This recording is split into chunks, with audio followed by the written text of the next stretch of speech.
of the prison committed to Joseph's hand all the prisoners that were in the prison. And whatsoever they did there, he was the doer of it. Listen, look at God. Didn't matter. Didn't matter. Everywhere he showed up, God put him in charge. Look at that. Everywhere he showed up, God put him in charge. God gave him favor. Whoever was the leader, God put him in charge. Everywhere he showed up at. Because God was with him. God was with him. 23. The keeper of the prison looked not unto anything that was under his hand. Because, why? Because the Lord was with Joseph. The Lord was with him. He didn't have to concern himself with nothing that was going on in the prison. Why? Because Joseph here. God's man is here. And that which he did, the Lord made to prosper. Whatever he did, God made it to prosper. That's why you ain't got to bloody your knuckles, break your back to try to prosper. If God is with you, you will prosper. Now, we have to have a definition, a working definition of what being prosperous looks like. Because being prosperous can just mean, I live in peace. You know how prosperous it is to live in peace? Ask the rich man that's going insane.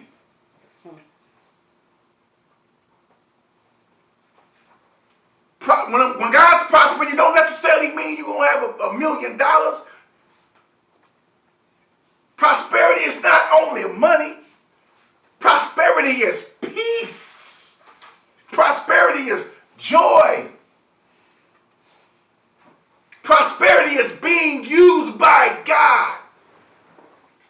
Knowing you being used by God. Prosperity is knowing the voice of God.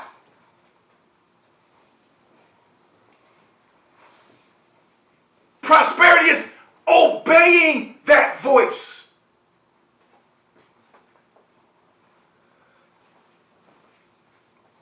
These things are prosperity. That's true prosperity. I got peace in the middle of everything. I got peace. No matter what's going on outside, in here, I got peace. That's prosper. That's prosperous. That's a prosperous life. I have joy. No matter what's going on outside, I have joy inside. I have joy.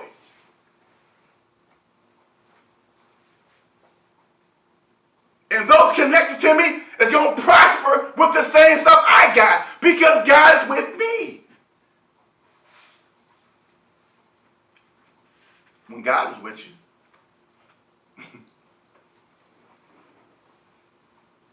God's with you. You got so much peace, you can share it. I can give it away. No, we ain't worried. We not worried about Corona, COVID, or none of that stuff. We just not worried. Why? Because God, we place God above everything going on. So God's hand is on our household. No matter what. That's prosperous. Thank you, Jesus.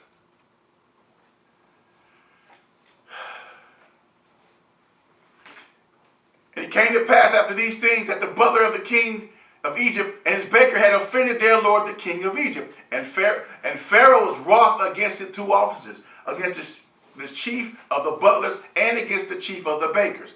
And he put them in ward in the house of the captain of the guard into the prison, the place where Joseph was bound.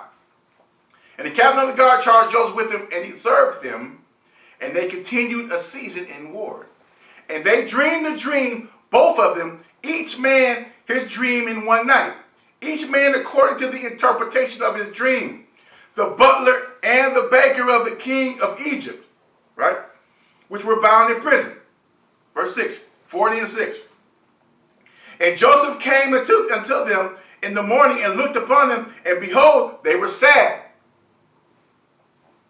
And he asked Pharaoh's officers that were with him in the ward of his lord's house, saying, Wherefore look you so sadly today? Why are you looking sad today? Why y'all looking so sad today? That's funny because they were in prison. He asked them, why y'all sad?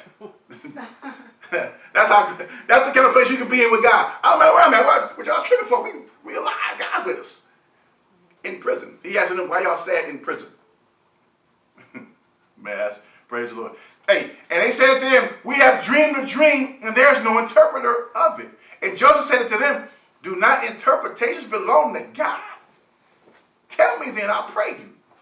Don't all this stuff belong? Everything belongs to God. Even the interpretations of dreams belong to God. Where is God not involved at? He everywhere, involved in everything. Even the interpretations of dreams. He said, don't these belong to God too? Run up to me. Give it to me. Verse 9. And the chief butler told his dream to Joseph and said to him, in my dream, behold, a vine was before me. And in the vine there was 3 branches, and it was though it budded. And her blossoms shot forth, and the clusters thereof brought forth ripe grapes. And Pharaoh's cup was in my hand, and I took the grapes and pressed them into Pharaoh's cup. And I gave the cup to Pharaoh's hands. And Joseph said to him, this is the interpretation of it. The 3 branches are 3 days. Listen to this though. Amazing that. It was right there. Boom. It was right there. He didn't say, wait, let me go pray. It was right there. It was boom. He gave me the dream, and right on the spot, he started giving them interpretations of that dream. That's just power. That's awesome. How God was with him. Yet within 3 days shall Pharaoh lift up thine head, and restore thee into thy place, and thou shalt deliver Pharaoh's cup into his hand after the former manner when you was his butler. You need your job back. But think on me when it shall be well with you, and show kindness, I pray you, unto me, to make mention of me unto Pharaoh, and bring me out of this house. When you get back on, look out for me. That's what he said. 15. For indeed I was stolen away out of the land of the Hebrews, and here also I have done nothing that they should have done that should put me in the dungeon. You ain't forget. He said, first of all, I was kidnapped and sold into slavery already. And I ain't even guilty of what I'm in prison for today. 16. When the chief baker saw that the interpretation was good, he said unto Joseph, I also was in my dream, and behold, I had 3 white baskets on my head. And in the uppermost basket there was all manner of baked meats for Pharaoh, and the birds did eat them out of the basket upon my head. And Joseph answered and said, this is the interpretation thereof. The 3 baskets are 3 days. Yet within 3 days shall Pharaoh lift up thy head from off thee, and shall hang thee on a tree, and the birds shall eat your flesh from off the tree. So listen, even he was faithful to give her the interpretation, even though the interpretation was not popular. That's not a good prophecy there you're giving out. You're telling him you're going to die. But he was still faithful. He did not give him no pretty sugared up message. He said, listen, this is what's going to happen. 3 days, he going to come get you out of here, and then you're going to hang on a tree, and then birds going to eat your flesh. You told him spell out. And it came to 20, and it came to pass that on the 3rd day, which was Pharaoh's birthday, that he made a feast unto all his servants, and he lifted up the head of the chief butler and the chief baker among his servants. And he restored the chief butler unto his butlership again, and gave the cup into Pharaoh's hand. But he hanged the chief baker as Joseph had interpreted to them. Yet did not the chief butler remember Joseph, but forgot him. So he got back in pocket with the king and left. He got back in pocket where he was at, took off. He forgot about Joseph. Okay? And it came to pass. And it came to pass at the end of 2 full years that Pharaoh dreamed, and behold, he stood by the river. Now, he's been in jail for 2 years. And behold, there came up out of the river 7 well-favored kine and fattle shed, and they fed in the meadow. And behold, 7 other kine came up after them out of the river, ill-favored and lean-fleshed, and stood by the other kind upon the brink of the river. And the ill-favored and lean flesh kind did eat up the 7 well-favored and fat kind. So Pharaoh awoke. And he slept and dreamed the second time, and behold, 7 ears of corn came up upon one stalk, rank and good, and 7 thin ears, and behold, 7 thin ears, and blasted with the east wind, sprung up after them. And the 7 thin ears devoured the 7 rank and full ears. And Pharaoh awoke, and behold, it was a dream.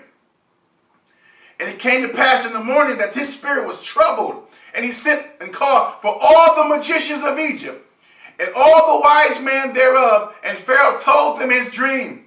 But there was none that could interpret them unto Pharaoh. Then spake the chief butler unto Pharaoh, saying, I do remember my faults this day. Now he remembered his faults. Pharaoh was wroth with his servants, and put me in ward in the captain of the guard's house, both me and the chief baker.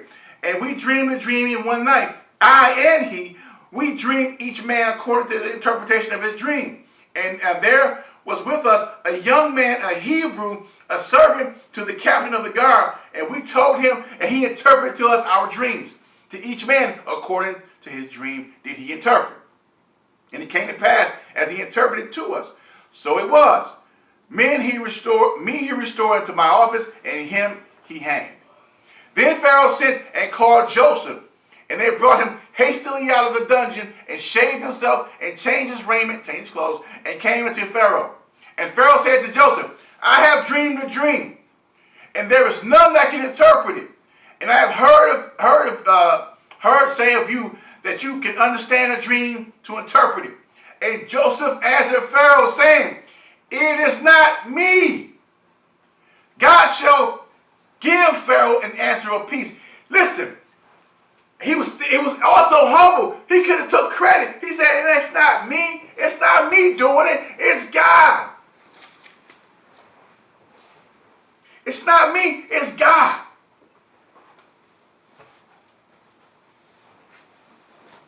Humble man. Let's skip down to 26. Verse 26, you're right there. Because all this other stuff. So, the 7 good kind are 7. Then he began interpreting the dream right here. The 7 good kind are 7 years. And the 7 good ears are 7 years. The dream is 1. And the 7 thin and ill-favored kind that came up after them are 7 years. And the 7 empty ears blasted with the east wind shall be 7 years of famine. This is the thing which I have spoken to Pharaoh. What God is about to do, he showed it to Pharaoh. Behold, there come 7 years of great plenty throughout all the land of Egypt, and there shall arise after them 7 years of famine, and all that plenty shall be forgotten in the land of Egypt, and the famine shall consume the land. And the plenty shall not be known in the land by reason of the famine following, for it shall be very grievous. And for that the dream was doubled unto Pharaoh twice. It is because the thing is established by God. And God will shortly bring it to pass. Now therefore let Pharaoh look on a man discreet and wise, and set him over the land of Egypt. Let Pharaoh do this, and let him appoint officers over the land, and take him up the 5th part of the land out of Egypt in the 7 plenteous years. And let them gather all the food of those good years that come, and lay upon corn upon the hand of Pharaoh. And let them keep food in the cities. And that food shall be for store to the land against the 7 years of famine. So take when you have a time of plenty, take the excess from the plenty and store it up for when it comes time when there's going to be nothing happening, right? When it's going to be lean in the land. This is what he's describing Pharaoh should do. Put somebody over to make sure that happens. Right? 37. And the thing was good in the eyes of Pharaoh, and in the eyes of all his servants. And Pharaoh said to the servants, can we find such a one as this is? A man in whom the Spirit of God is. The Spirit of God is. It's evident. When God is with you, it's evident. When God is with you, everybody will be able to see the Spirit of God is on that man. The Spirit of God is on that woman. When God's hand is on you, say, who can we find better than this? The Spirit of God is on this guy. You do it. And Pharaoh said to Joseph, forasmuch as God hath showed you all this, there is none so discreet and wise as you are. You shall be over my house, and according to your word shall all my people be ruled. Only in the throne will I be greater than you. Again, every place Joseph touched down, God put him in charge. For a reason. Every place he touched down, God put him in charge. He made him ahead of his brothers when he wasn't the oldest. He made him head of Potiphar's house before his wife went crazy. He was head in prison. Now, he at the top of the throne. He in the throne room now with Pharaoh.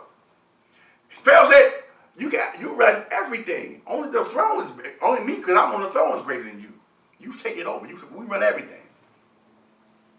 41. And Pharaoh said to Joseph, see, I have set you over all the land of Egypt. Now, this brother went from being thrown in a pit by his envious brothers, right? Sold as a slave. He went from that place, right, to over all the land of Egypt. He went from slavery, from being thrown in a pit, from your brother, his own brothers plotting to murder him.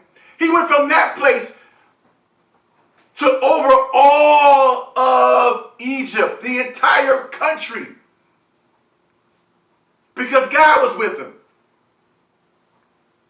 And there's nowhere is recorded in his story where Joseph complained. Nowhere. It's not recorded. If he did, it's not recorded. Nowhere during his trials and tribulations he went through, it's never recorded nowhere that Joseph complained during those tough times. When they threw him in the pit, it's not recorded that he complained.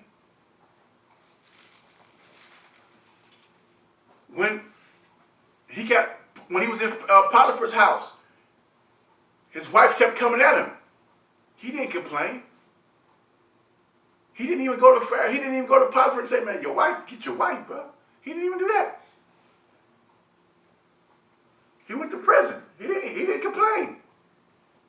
He just told his story to them. Look, this is what happened to me.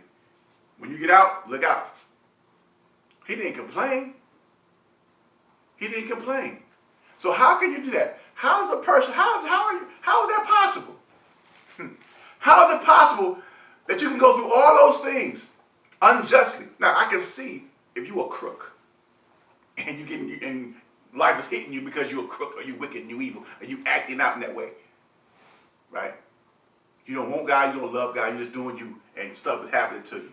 I understand that. But when you know that you've done nothing that deserve was these things that's hitting you upside your head, and you know you've not done anything to earn this stuff that's happening to you. You didn't earn anything that will cause people to hate you. Your brothers hated you because your father loved you. Potiphar's wife hated you because you wouldn't sin with her, sin against God with her. Didn't complain. Didn't complain. Never. He just was like, well, only way you can do that is if he has to be operating in such a level of trust from God. He has to be operating at such a level, a high level of trust for God. He has to be, because he's watching too. He said, everywhere I land, I'm gonna be put in charge. Without even saying it. He wasn't even advertised. He didn't apply for the position with him. He just said, do you need somebody who can do this? Who have these qualifications? And he said, man, that's you. Never complain. Never complain. Complaint shows a lack of trust somewhere. When you live in a life of complaining, it shows a lack of trust. Because when you trust God, okay, all right, this is where we at today. All right, okay, Lord, you tell me, show me what's going to happen. You show me what's going to happen.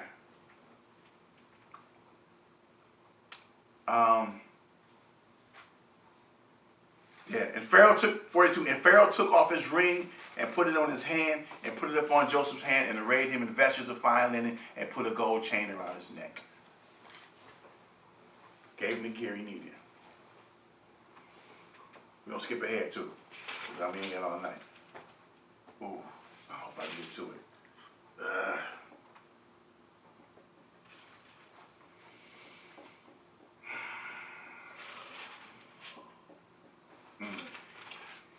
So we're gonna skip ahead. So it was. I'm gonna give you a breakdown. So it come to pass that it came to pass. They had 7 years of 7 years of prosperity in the land of Egypt, and they did what Joseph says. They stored up grain, they stored up food and provision for that day when they had abundance. They stored all that stuff up. So when the 7 years of famine hit, Egypt was good. Egypt was good, right? Egypt was good. And so his father sent his brothers to Egypt to get supplies and get food from Egypt, because that's where it was at. I got it. I might as well.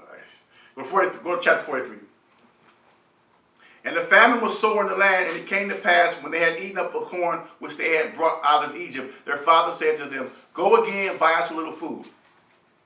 This is after they had sent them, this is Jacob sending his sons to Egypt to buy food from his son, which he don't know was his son. They didn't know it was Joseph yet. Right? Because they thought he was dead. They thought he was dead. Matter of fact, I got to keep going. Let's go back. Let's go back. Because I don't want to. Yeah, this is important. I was going to just try to. We can't do that. Yeah, go back to 42 because I don't want to. We got to get the meat of this. Now when Jacob saw that there was corn in Egypt, Jacob said to his sons, "Why do you look upon one another?" He said, "Behold, I have heard that there is corn in Egypt. Go and get you down there and buy for us buy food for us, that we may live and not die." They sit around looking at each other. We hungry. I don't know what to do. We're trying to look at each other. Great. And Joseph's 10 brothers went down to buy corn in Egypt. But Benjamin, Joseph's brother, Jacob sent not with them, with his brothers. For he said, lest peradventure mischief befall him. He was worried that something might happen to Benjamin that he think happened to Joseph. And the sons of Israel came to buy corn among those that came. For the famine was in the land of Canaan, and Joseph was the governor over there, and it was he that sold to all the people of the land. And Joseph's brother came and bowed down themselves before him with their faces to the earth, like he told them they would in the dream. When he was 17 years old. And Joseph saw his brother, and he knew them, but made himself strange to them, and spoke roughly to them. And he said to them, "Why are you coming? Whence come you, or why you come here?" And they said, "From the land," or wherever we come from. He said, "We come from the land of Canaan to buy food." And Joseph knew his brother, but they knew not him. And Joseph remembered the dreams which were dreamed of them, and he said to them, "You are spies, to see the nakedness of the land you are come." And they said to him, "No, my lord, but to buy food are thy servants come." That's why we're here, to buy food. 11. "We are all one man's sons. We are true men. Thy servants are no spies." And he said to them, "No, but to see the nakedness of the land you are come." And they said, "Your servants are 12 brothers, the sons of one man in the land of Canaan. And behold, the youngest is this day with our father, when one is not." And Joseph said to them, "That it is that I spoke unto you, saying, You are spies. Hereby you shall be proved by the life of Pharaoh. You shall not go forth hence, except your youngest brother come here. Send one of you and let him fetch your brother, and you shall be kept in prison, that your words may be proved, whether there be any truth in you, or else by the life of Pharaoh you are spies."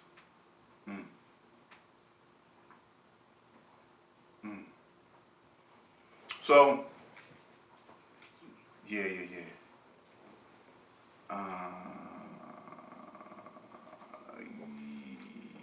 So they went home and told Jacob that, right? Gave him the word, and Jacob, he wouldn't want to send him, but Now we go down to 43. And the famine was sore in the land. It came to pass, when they had eaten up the corn which they had brought out of Egypt, their father said unto them, Go again, buy us a little food. And Judah spoke unto them, saying, The man did sorely protest unto us, saying, You shall not see my face, except your brother be with you.